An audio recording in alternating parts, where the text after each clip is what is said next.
Begitu dicek finansial, tidak bertumbuh-tumbuh. 5 tahun siklus manusia itu. Hai kepala-kepala keluarga, cek keluargamu, cek rumah tanggamu. Kalau dalam 5 tahun tidak ada progres, tidak ada pertumbuhan, kau salah, pasti salah.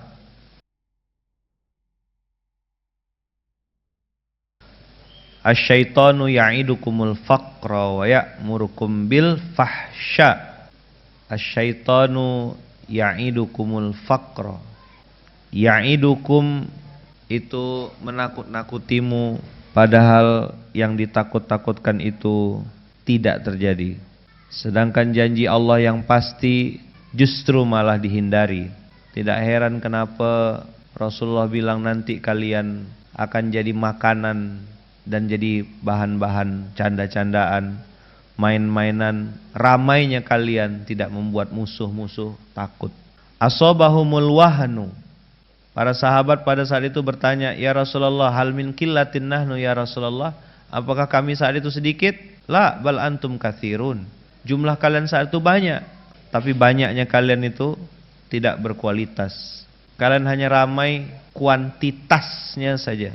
Ya kalau zaman sekarang si paling mayoritas. Apa? Ternyata si paling mayoritas ini tidak ditakuti oleh musuh. Bahkan Allah sendiri yang menyebut, Allah cabut rasa takut dari dada musuh-musuh kalian. Dulu pejuang-pejuang itu bisa bilang gini, aslim taslam. Kau masuk Islam atau selamat. Sebaliknya kalau tidak masuk Islam, tidak selamat. Hari ini agama apa bang? Islam. Oh, tidak ada wibawanya. Dan orang tidak kagum nengok. Dan enaknya orang itu yang disalahkan agamanya. Padahal agamanya ngajarkan yang benar. Siapa yang salah bang kakak? Muslimnya.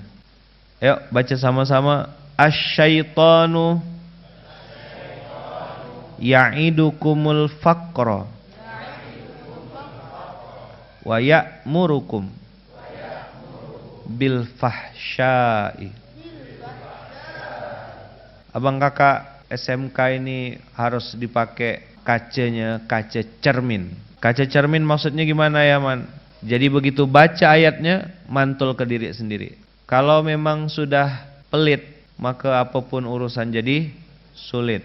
Wa amma man bakhila wastagna wa kadzdzaba bil husna fasanu yassiruhu lil yusra. Begitu kita ngomong tentang sedekah, ngomong tentang infak, dia akan bilang, habis duit kami ini disuruh sedekah ya terus sama ustadz itu. Begitu dicek finansial, tidak bertumbuh-tumbuh. 5 tahun siklus manusia itu. Hai kepala-kepala keluarga, cek keluargamu, cek rumah tanggamu. Kalau dalam 5 tahun tidak ada progres, tidak ada pertumbuhan, kau salah, pasti salah. Kau jangan nyalahkan pemerintah, jangan nyalahkan yang lain-lain. Kau salahkan dirimu sendiri. Karena Quran ini dipakai untuk bercermin sendiri. Nah banyak orang gunakan Quran pakai kaca tembus kayak gini. Abang kakak coba tengok yang ini. Jadi begitu baca Quran tembus ke sana. Maksudnya yang dibaca orang lain. Oh iya betul Ustaz, kawan saya kayak gitu Ustaz, tetangga saya gitu Ustaz. Kau yang lagi dia harus baca. Maka banyak-banyak beli cermin di rumah supaya ayat Quran itu bisa berbunyi untuk diri sendiri. Mana yang berhasil? Janji iblis, janji setan, atau janji Allah yang masuk ke dalam diri kita? Mana kita tahu? Tengok aja kelakuan kita kalau lagi pegang duit. Kalau lagi tak berduit, apa bilangnya? Saya pengen sedekah Ustaz. Doakan Ustaz ya, semoga ruko saya laku Ustaz ya. Doalah si bodoh nih kan. Mana bu rukonya? Saya doakan. Mana lagi kak? Sini. Tanah Ustaz, injak Ustaz, injak. Begitu jadi laku, kemana hilangnya? Entah yang mana yang jadi hantu. Dulu saya kesal. Bual ya kakak ini nih, bual ya ibu ini. Sekarang enggak. Udah tahu dah ayatnya. Oh iya emang gitu kelakuannya. Allah ya dibutakannya. Apa gitu cuma aku. Kita sering kan berhayal, cobalah bapak kaya itu sedekah ya. Tak ada memang. Makanya doanya kemarin tuh sebelum Ramadan saya bilang ya Allah, nunggu orang kaya ini lama. Jadikan aku orang kayanya ya Allah. Zakat fitrah setahun sekali. Dia nganggap bayar zakat itu cuma setahun. Makanya rukun Islam tuh di Munzalan kenapa ada 5? Sampai jumpa di Baitullah. Untuk ngasih tahu rukun Islam tuh masih 5 bukan 3. Syahadat, puasa, sholat. Itu aja yang diomongkan orang. Zakat tidak masuk omongan. Bingung dia sampai sekarang. Ustadz, bayar zakat fitrah tuh sama amil ke kita distribusikan seorang? Ustadz, zakat itu apa bedanya sama sedekah? Hukumnya wajib sebagaimana engkau wajib puasa, sebagaimana engkau wajib sholat, begitulah wajibnya juga zakat. Tapi iblis bilang jangan. Atau iblis bilang nanti dulu. Ada lagi yang lebih halus lagi. Kau tuh ndak wajib zakat. Kau tuh nerima aja cocoknya. Asyaitonu ya'idukumul faqra wa ya'murukum bil fahsya. Abang kakak kita mundur ya. Ayat ini dulu salah satu ayat yang paling saya takut. Ada ustadz ceramah gitu negur saya pakai ayat ini gitu. Saya tidak kenal sama beliau, tapi dengar ceramahnya aja. Posisi lagi di Malaysia, dengarkan ceramah beliau.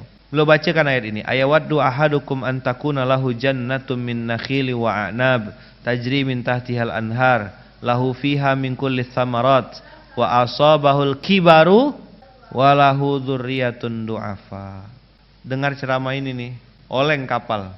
Karena ada kalimat wa asabahul kibaru wa lahu dzurriyyatun du'afa.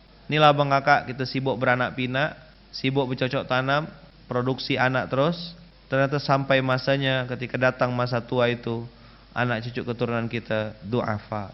Bukan cuma lemah secara finansial, lemah imannya. Laki-laki tidak tahu caranya bertanggung jawab, perempuan tidak tahu caranya berbahagia. Tadi malam saya sharing sama salah satu abang yang sedang mendalami bagaimana mendidik anak secara fitrah. Ternyata laki-laki itu ajarkan dia bertanggung jawab. Kalau perempuan ajarkan dia BTS, bahagia tanpa syarat. Standar bahagianya perempuan itu yang harus diajarkan dalam Islam. Kau tutup auratmu, kau ada pasangan yang melindungimu, berbahagialah. Karena kalau standar bahagiamu ditentukan oleh TikTok, kau mati berdiri. Aku akan bahagia kalau pakai jilbab harga 2,5 juta. Aku akan bahagia kalau gigiku dipasang kawat jemuran. Perempuan-perempuan didik mereka, ajarkan mereka untuk bahagia tanpa syarat. Ajarkan bersyukur. Kenapa perempuan-perempuan tuh banyak masuk neraka? Jadi pas beliau ngasih tahu saya tentang ajarkan laki-laki bertanggung jawab, ajarkan perempuan untuk mudah bahagia. Jadi standar bahagianya tuh ndak yang gimana-gimana gitu, ndak neko-neko. Tapi tentu bukan aneh-aneh ya, maksudnya bukan bermaksud untuk melecehkan perempuan makan nasi sama garam ya, dah kau harus bahagia, dak gitu. Makanya ini dua arah. Laki-laki itu tanggung jawab, cari duit, berani dagang, all out, berani tanggung resiko. Tapi yang perempuan di rumah qanaah lah,